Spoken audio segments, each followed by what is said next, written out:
Pesan tegas disampaikan mantan Menteri Pemuda dan Olahraga Roy Suryo kepada Presiden Prabowo Subianto pada Senin 11 November 2025.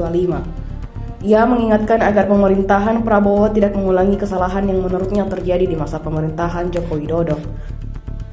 Roy menyoroti pemidanaan terhadap dua tokoh Bambang Trimulyono dan Gus Nur pada masa pemerintahan Jokowi. Menurutnya, kedua kasus itu menjadi contoh bagaimana kekuasaan dapat digunakan untuk menekan pihak yang berseberangan.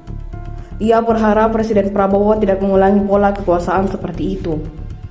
Roy juga menyinggung angka 8 yang disebutnya sering dikaitkan dengan Prabowo. Ia mengingatkan agar angka tersebut tidak menjadi simbol buruk. Dalam video berdurasi singkat itu, Roy tampil mengenakan kaos solidaritas bersama sejumlah tokoh yang pernah dikriminalisasi. Ia menyebut nama Rizal Fadila sebagai rekan seperjuangan. Pak Prabowo, Presiden kita. Anda jangan mau dikotori atau sejarah rezim Prabowo dikotori seperti rezim Jokowi. Di tengah rezim Jokowi waktu itu ada dua anak bangsa yang dipidanakan, Bambang Trimulyono dan Gus Nur. Meskipun Pak Trimulyono yang mengatakan itu kan yang lapor bukan Jokowi, itu dalam bahasa Jawa ini namanya nabok milih tangan.